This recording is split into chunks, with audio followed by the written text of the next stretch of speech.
Martino. Le parrain de l'actualité.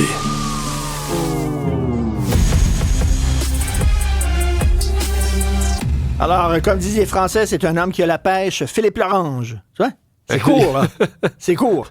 Alors, doctorat en sociologie. Donc, écoute, l'éducation, c'est quand même assez bizarre. Il y a 9200 profs sans qualification. OK? Mais d'un autre côté, tu as des gens qualifiés, puis on les veut pas. C'est quand même particulier. Je comprends pas. C'est dans Radio-Canada que je voyais ça aujourd'hui. Donc, des gens qu'on dit ils sont surqualifiés pour enseigner. Pourquoi? Parce qu'il y a une dame, notamment, qui a un doctorat en éducation. Donc, on lui a dit, en fait, c'est quand même fou. La réponse qu'on lui a dit, c'est franchement, avec les diplômes que tu as, tu pourrais avoir un meilleur salaire. Tu pourrais avoir peut-être quelque chose qui est peut-être moins difficile avec un meilleur salaire. Alors, 20 ans d'enseignement, 20 ans d'expérience d'enseignement français au secondaire. Puis on dit non, on ne veut pas. Mais de l'autre côté, on prend des gens qui n'ont aucune qualification. Ouais. Mais c'est ça, justement, il y en avait une autre prof qui avait déjà des profs dans les années 90. Puis là, elle revient en disant « Je veux être professeur ». On lui dit « Oui, mais t'es pas vraiment à jour ». Et là, elle dit quand même juste pour faire de la suppléance. La suppléance, c'est juste quand il y a un prof est malade et tu le remplaces pour un cours là, ou une journée.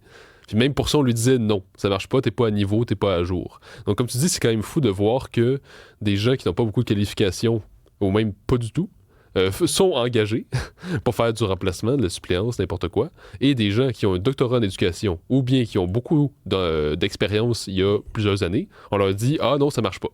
Mais je pense qu'il y a quelque chose qui n'est pas dit dans l'article, si on creusait un peu plus, c'est que quelqu'un qui n'a pas beaucoup de qualifications n'est pas payé de la même façon que quelqu'un qui a des qualifications. Tu penses? Je pense que ça joue, oui. C'est pas le même salaire. Donc, évidemment, le budget en éducation... C'est une façon de couper. On va prendre des gens qui sont peut-être moins qualifiés, puis on va sauver de l'argent. Oui, je pense que, en tout cas, je pense que c'est un facteur dont il faudrait creuser davantage dans les recherches journalistiques, parce que, nécessairement, il y a un budget limité. Les écoles, les commissions scolaires, aujourd'hui, on dit les centres de services scolaires, ils ont un budget limité. Là, ils doivent se dire, bon, là, il ne faut pas faire trop de compression pour s'assurer que les jeunes qui ont, par exemple, l'autisme ou toutes sortes de troubles aient quand même leur personnel, aient des gens, des techniciens. Donc, aujourd'hui, les dépenses ont beaucoup augmenté. Mais c'est-à-dire qu'on s'adapte toujours aux demandes. Donc, dans certains secteurs, le budget reste toujours limité. Donc, on va peut-être faire exprès d'aller chercher des gens qui n'ont pas beaucoup de qualifications parce qu'ils coûtent moins cher que quelqu'un qui a un doctorat, quelqu'un qui a beaucoup d'expérience. Là, on va chercher des gens qui ont étudié dans la matière qu'ils vont enseigner. C'est-à-dire, maintenant, t'es étudiant en maths.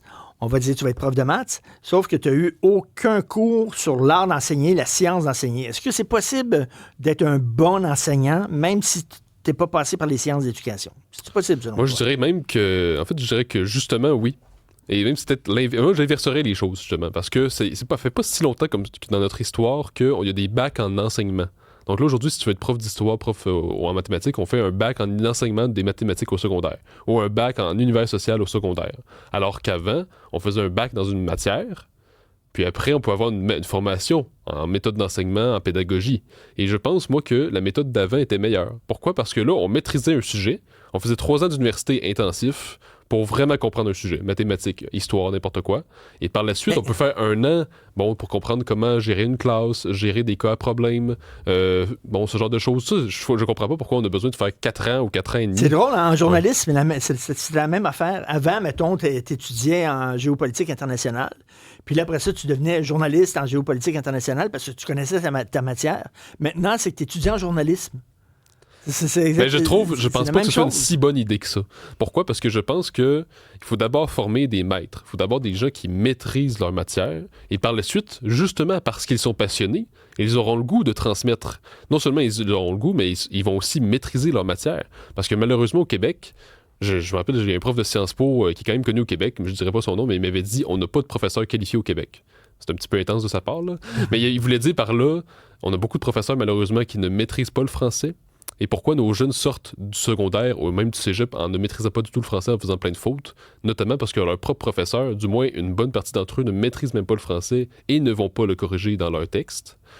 Mais là, il y a des profs qui sont frustrés en disant vous prenez des gens qui n'ont pas de qualification, ça veut dire que nous autres, n'importe qui peut faire notre job, puis ça n'a pas de bon sens, vous ne nous reconnaissez pas. Puis... Mais ça me rappelle d'ailleurs, j'avais déjà eu une discussion avec Guillaume Lavoie ici quand il avait déjà été animateur à Cube. Puis il avait dit, parfois, on prend le modèle scandinave. Puis là, on dit, en Scandinavie, les examens, ça commence juste à partir de tel âge. Je sais plus si c'est 8 ou 9 ans, par exemple.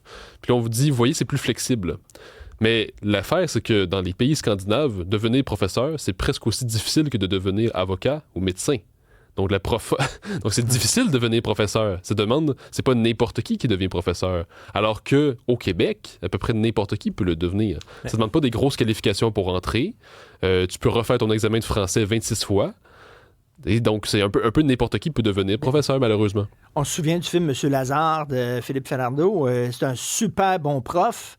Sauf qu'il n'avait pas étudié en prof, puis il n'y a pas ses brevets. Puis là, à la fin, on s'en débarrasse, puis là, les étudiants sont bien tristes, puis tout ça. Mais ce que ça montrait, c'est que tu peux être un très bon prof, même si tu n'es pas passé par les sciences d'éducation. Oui, bien d'ailleurs, je pense que ce qui est représenté dans ce film-là n'est pas du tout caricatural, puis c'est prouvé par cet article-là qui est sorti. Parce que les commissions scolaires, je pense qu'il y en a plusieurs qui sont déconnectés du terrain. Donc, je dis pas que c'est tout le monde qui travaille là-dedans, mais parmi ceux qui prennent des décisions, il y en a qui sont déconnectés du terrain. Là. Vous parlez avec ces gens-là, puis parfois ils vont dire non, mais la pénurie n'est pas si grave que vous le pensez, on gère quand même bien ça. Après, vous parlez à des gens qui sont sur le terrain, des directeurs d'école, des professeurs, puis ils vous le disent on manque de monde, on en voudrait de plus en plus, et ça marche pas. C'est-à-dire qu'il y a vraiment une déconnexion entre des personnes qui sont dans des bureaux chauffés, bien rénovés, et des gens qui sont sur le terrain dans des écoles où il y a de la moisissure, quasiment des vitres cassées. Donc, il y a un décalage. Moi, en tout cas, ça m'inquiète parce qu'on dirait que c'est la main droite, c'est pas ce que fait la main gauche. On dit, hey, on a besoin de professeurs. Oui, mais il y en a, ils ont de l'expérience, ça, puis on les prend pas, Christy. Non, c'est fou. Puis d'ailleurs, j'ai aussi une amie, par exemple, qui avait été. Il m'avait déjà dit qu'il y avait des amis qui avaient étudié en économie.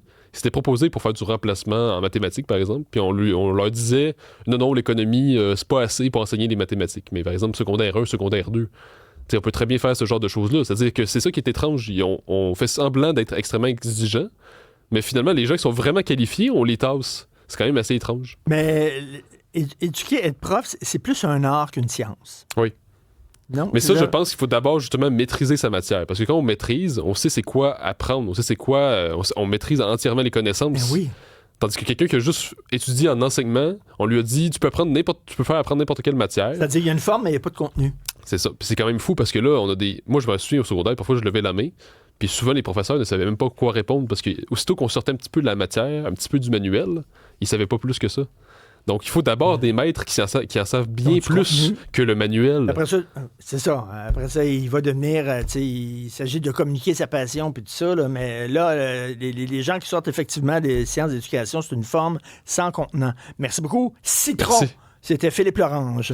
Alors, à la réalisation, la mise en onde, Jean-Philippe Leroux, merci beaucoup. Max-Émile Sayer, journaliste, recherchiste et gardien du temps. Et Dieu sait que c'est un gardien du temps.